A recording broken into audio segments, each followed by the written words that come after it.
आज जो है हम आईएनएस चेन्नई के बारे में बात करेंगे। ये जो है कोलकाता क्लास की तीसरी शिप है, वॉरशिप है। और ये जो है कम्प्लीटली भारत में ही बनाई गई है, कम्प्लीटली मेड इन इंडिया है, कम्प्लीटली इंडिजीनियस है। इस क्लास की दो और वॉरशिप भी बनाई गई हैं जो कि पहले ही नेवी में शामिल कर ली गई हैं, जिसमें आईएनएस कोलकाता है और आईएनएस कोची है। तो इनको भी जो है शामिल कर लिया गया था। और इन तीनों में से सबसे एडवांस, सबसे मॉडर्न जो है वो है आईएनएस चेन्नई। इसकी खास बात यह है कि इसमें जो है ब्रह्मोस है। तो ये सुपरसोनिक ब्रह्मोस क्रूज मिसाइल से लैस है और यही इसको बहुत घातक बना देता है, क्योंकि ब्रह्मोस जो है इस समय दुनिया की सबसे बेहतरीन सुपरसोनिक क्रूज मिसाइल्स में से एक है। ब्रह्मोस के साथ साथ जो है इसमें बराक 8 मिसाइल भी लगी हुई है। अब ये जो बराक 8 मिसाइल है ये इसराइल की बनी हुई है। इसराइल और भारत ने इसको साथ में बनाया है, जॉइंटली प्रोड्यूस किया है, जॉइंटली डेवलप किया है। ये वो है।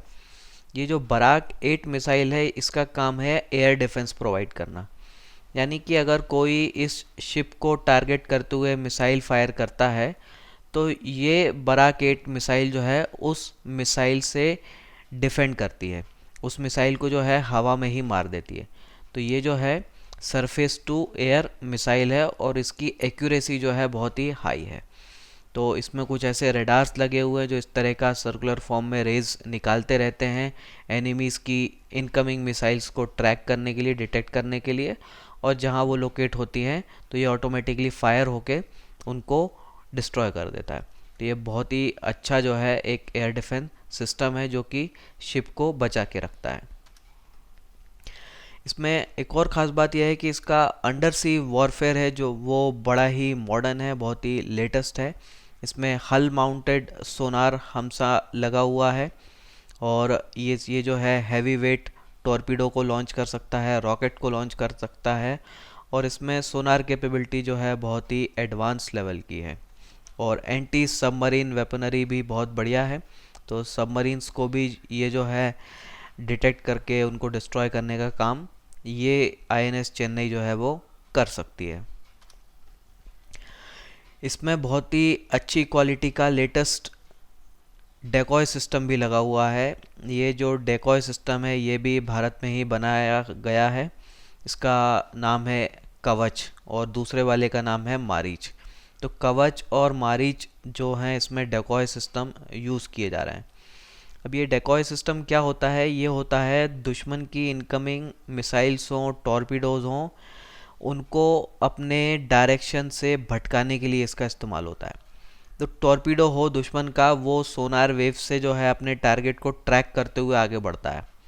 तो ये जो डेकॉय सिस्टम है कुछ इस तरह की रेज जनरेट करते हैं, सोनार वेव्स जनरेट करते हैं जो कि इनकमिंग थ्रेट जो भी है, टॉर्पीडो हो, मिसाइल हो, उनको अपने डायरेक्शन से भटका देता है। तो ये वाला सिस्टम जो है इसमें लगा होता है। तो ये जो है इस तरह के सिग्नल्स जनरेट करेगा जिससे कि आने वाले टॉर्पीडो वगैरह को लगेगा कि यहाँ टारगेट नहीं है, टारगेट कहीं दूसरी जगह है। तो इससे जो है उसका डायरेक्शन जो है वो चेंज हो जाता है और आप अपनी वॉरशिप को जो है वो डिफेंड कर सकते हैं। तो बहुत ही शानदार और लेटेस्ट जो है इसमें डेकॉय सिस्टम भी लगाया गया है। एक और अच्छी बात है इसमें कि इसमें जो है हेलीकॉप्टर भी ऑपरेट कर सकते हैं। तो इसमें जो है दो मल्टी रोल हेलीकॉप्टर यूज़ हो सकते हैं। इसमें अपाचे जैसे एडवांस हेलीकॉप्टर भी यहाँ पे यूज़ हो सकते हैं। तो ये जो है इसकी एक और बेहतरीन खासियत है। इसमें हाई लेवल का ऑटोमेशन यूज़ हुआ है और इस हाई लेवल ऑटोमेशन के कारण जो है जो ह्यूमन इंटरवेंशन का रोल है वो काफ़ी कम हो जाता है। बहुत सारी चीज़ें जो है ऑटोमेटिक, ऑटो पायलट पर होती रहती हैं। तो जो क्रू है वो अपना ध्यान जो है लड़ाई पर ज़्यादा फोकस कर सकता है, ना कि शिप को मैनेज करने का वो सारी झंझटों को छोड़ सकता है। तो इस शिप में जो है बहुत ही एडवांस लेवल के ship data network system use किया गया है, कॉम्बैट मैनेजमेंट सिस्टम यूज़ किया गया है, पावर मैनेजमेंट सिस्टम यूज़ किया गया है, ऑक्सिलरी कंट्रोल सिस्टम यूज़ किया गया है। तो इतने सारे सिस्टम जो है इसको बहुत ही हाई लेवल की ऑटोमेटेड वॉरशिप बना देते हैं। तो ये जो है काफ़ी बढ़िया जो है ये शिप जो है हो जाती है इन सारे फीचर्स के कारण। तो इसी के साथ जो है मैं अपनी बात ख़त्म करता हूँ। तो ये थी आईएनएस चेन्नई के बारे में बातें, जो कि हमारा सबसे एडवांस और बहुत बढ़िया वॉरशिप है, डिस्ट्रॉयर है।